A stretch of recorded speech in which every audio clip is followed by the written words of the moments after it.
Shalom PJJ Sektor 6 yang dikasihi Tuhan. Apa kabar?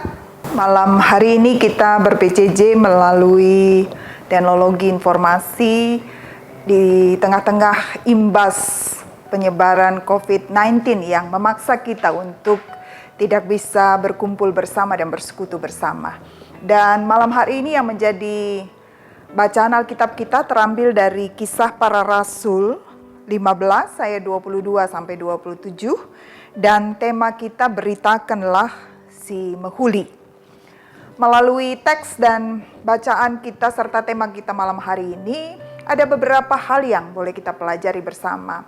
Yang pertama, bagaimana teks ini bercerita tentang persidangan gerejawi yang membicarakan tentang keresahan yang timbul di tengah-tengah jemaat Antioquia karena adanya pengajaran tentang keselamatan melalui sunat, bahwa jikalau mereka tidak disunat sesuai dengan adat istiadat Yahudi maka mereka tidak akan diselamatkan. Dan tentu saja ini meresahkan jemaat di Antioquia karena jemaat di Antioquia itu terdiri dari orang-orang Kristen Yahudi dan orang-orang Kristen non-Yahudi.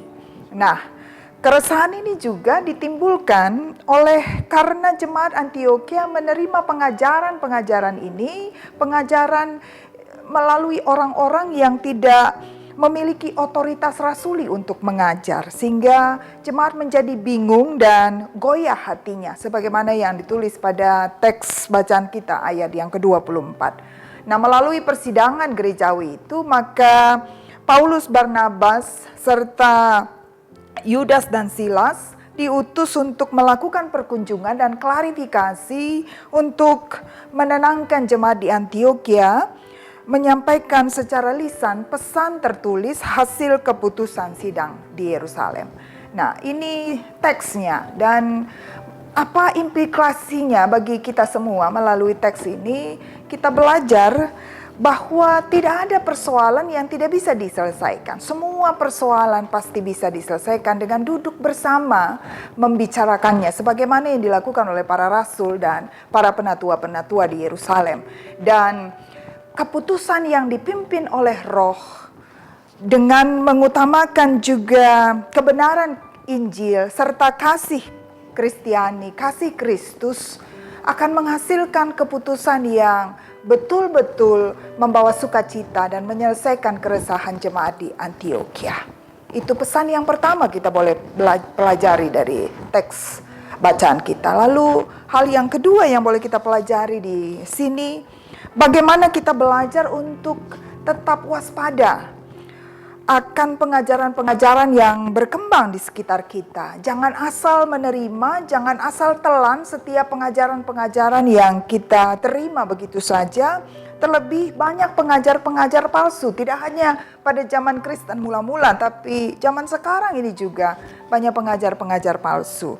Dan bahkan kalau kita hanya menelan begitu saja, menerima begitu saja tanpa waspada atas pengajaran-pengajaran yang kita terima, itu bisa menimbulkan kebingungan di antara kita, bahkan keresahan serta kegoyahan iman, bahkan kegoyahan hati seperti yang dialami oleh jemaat-jemaat di Antioquia. Nah, poin yang ketiga yang kita boleh belajar dari teks ini, bagaimana berita yang disampaikan oleh Yudas dan Silas, walau mereka menyampaikannya secara lisan, tapi justru dilengkapi dengan bukti tertulis. Ini merupakan hal yang penting, Bapak Ibu Saudara-saudara jemaat yang dikasihi Tuhan, karena bukti otentik akan kebenaran itulah. Bukti tertulis itu adalah merupakan bukti otentik akan kebenaran yang disampaikan oleh Yudas dan Silas.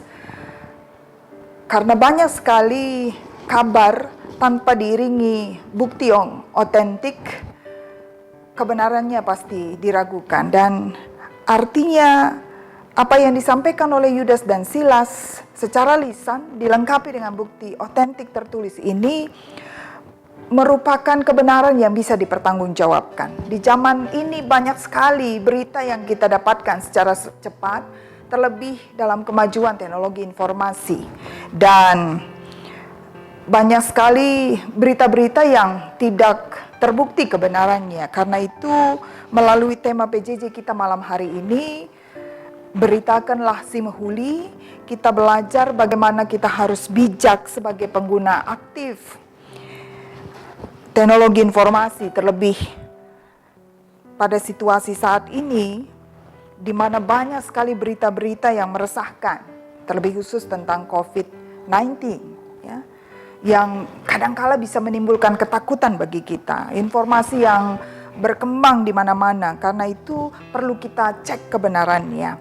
Mari kita gunakan kemajuan IT untuk kebaikan, untuk memberitakan kabar baik sebagaimana tema kita katakan, untuk menyatakan kabar kebenaran bukan berita bohong atau berita hoax, dan bagaimana kita diajak sebagai jemaat untuk menjadi penyebar kabar baik, bukan justru menjadi penyebar berita hoax. Dan manfaatkan teknologi informasi sebagaimana yang kita lakukan malam hari ini, walau kita tidak bisa ber-PJJ, bersekutu bersama di dalam satu ruangan, tapi kita bisa memanfaatkan teknologi informasi untuk terus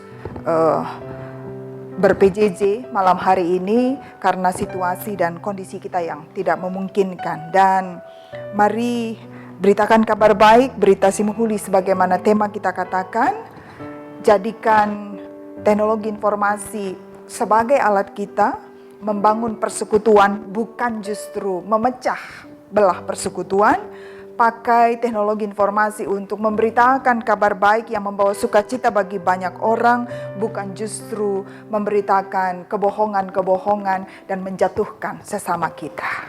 Dan kiranya kita dimampukan untuk memakai teknologi informasi ini lebih bijaksana dan lebih berhikmat karena anugerah dan kebaikan Tuhan. Selamat ber-PJJ, bertumbuh dan tetap semangat di dalam Tuhan. Tuhan memberkati.